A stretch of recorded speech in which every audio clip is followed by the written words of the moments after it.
Chatterline 1-740-535-6453. That's 1-740-535-Mike. The question we want to know, do you think that this suspension will affect the legacy of Tom Brady and how you will view the Patriots quarterback years from now? It's Adnan Burke, Jay Williams, Danny Cannell, in for Greeny and Golick on ESPN Radio and ESPN2. Mentioning earlier, the 4-game suspension for many of us felt a little bit excessive, but take a listen to Keyshawn Johnson, our very own, who thought Roger Goodell in the league did not go nearly far enough. When I heard about it at first, I thought, and I look at it, I think it's a little light for him personally. The 4 games, I thought it should have been a little heavier, maybe 8 games or even more, because as a former athlete, when you feel like somebody's cheated you out of something, and I don't know which games, I don't know if it was all the games, what game, Indianapolis, it could have been Baltimore, it could have been a New York Jet game, whatever the case may have been at that particular time, playing against a guy who, allegedly has deflated balls to get an advantage, to be called, as we oftentimes say, hey, he's the best cold weather quarterback in the history of the game. And I got a lot of respect for Tom Brady as a football player, but when you start going and doing things outside of the box to win games, I lose a lot of respect for you in terms of you as a player. And to make a comparison, Brady's 4-game suspension would be the equivalent to a 40-game suspension in baseball or, Jay, a 20-game suspension in basketball. And that's the other part of this that I think of.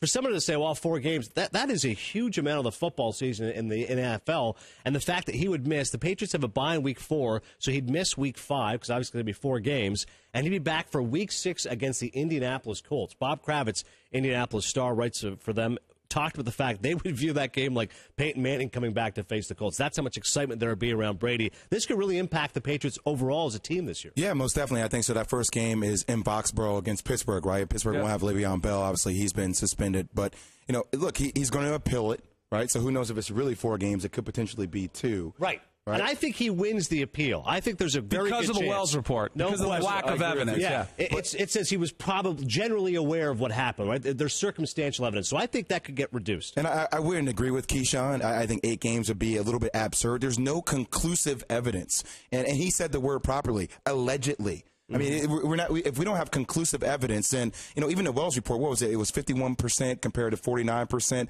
of the probability. Yeah, I mean that plays into it, don't you think? Yeah, but I think if you just look at it and use common sense, and you look at the text messages that are going back and forth. We never use common sense. Right? We never use common sense. Right? I think if you do that, you say, yep, he did it. And I think the reason the Wells report used specific language is to protect themselves from a potential lawsuit, which I think Brady's move might be. I mean, that's got to be. He's got to try to take legal action because it sounds like they're fired up. I mean, and they should be. If he didn't do it, but again, if you didn't do it, why not hand over your cell phone? Yeah. Why not have fully cooperation? Why not let the ball boys go back? We all call ball boys. I think they were like 20 and 30-year employees. So honestly, they're equipment managers. They're grown men. But no, I mean, why not let everybody have access? And Robert Kraft, when he says, it was Don Yee, I think, said it was a one-sided investigation. Well, it was one-sided for a reason, because you wouldn't let them get both sides of the story. So let him go talk. But, DK, here's my thing. If I have an employer, and I'm not backing this at all for Tom Brady, I'm just playing devil's advocate here.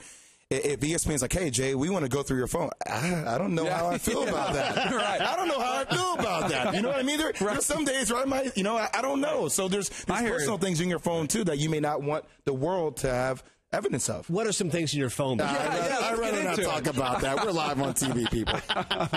But you get into legacy, like you get into where his legacy is, and I don't think with people that appreciate football and follow it closely will have an appreciation always. I think Tom Brady's the best quarterback of our era, better than Peyton Manning, even with this blemish against him. Yeah. It's people like the casual fan. My mom, when she found out about it, she said, I can't believe Tom Brady cheated. And, she was really upset about it. Here's the superstar that a casual fan just knows as the face of the NFL. She is going to associate him as a, quote, cheater. I know better. I know that I would have done it if I had a chance. Right. I mean, I know that stuff like this goes on, but the legacy is blemished by the casual fan who just looks at the NFL, occasionally kind of watches it from afar, because Brady is his own brand. I mean, he is huge. He's all about the And that's brands, why I think his legacy takes a hit here because of this. I don't know. We talk about the casual fan, and the casual fan, after this whole thing dies down, we'll talk about the NBA Finals. Then we'll go into something else about the NFL, and then another story will arise. And then if Tom Brady comes comes back after whatever appeal he does, 2-game suspension, 3-game suspension, and all of a sudden let's say the Patriots find themselves back in the Super Bowl. If they win the whole game, if they win the whole thing again, bye-bye this.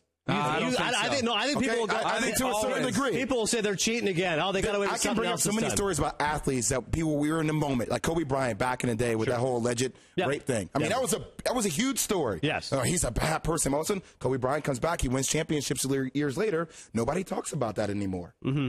I'm just telling you, our society has a short memory span. It happens all the time. But I think this is something that will follow him. And I think that's why his agent's so upset. That's why I really think this is going to impact Tom Brady personally. I think it bothers him. And if he didn't do it, it should. I think he did do it. Yeah. But I think this will really hurt him personally. That's why I think it will hurt his legacy. Not like, again, I think he's the best quarterback of our time, but this will follow him. This will be on, like, when somebody searches him and it comes up on Wikipedia, it's probably going to be one of the first things that comes up. Not the 4-time Super Bowl, but yeah, that was the guy that got suspended 4 games for cheating against the rules with a deflated football. It's not the headline, but it's in the bio. And it's almost like you hear people say, well, it's not the be-all, end-all, but it is part of the equation. And you look at the actual suspension, 4 games. One is actually just for deflating the footballs, right? It's not a huge deal. It makes an impact, but it's not too erroneous. That's 1 game. The 1 game, then, is he wasn't complicit, right? Didn't hand over the phone, didn't agree with anything. 1 game, again, for just the past history of lying, being associated with the Patriots, and 1 just for overall smugness and being married to Giselle. It's so damn good looking. You know what? There's your 4 games. And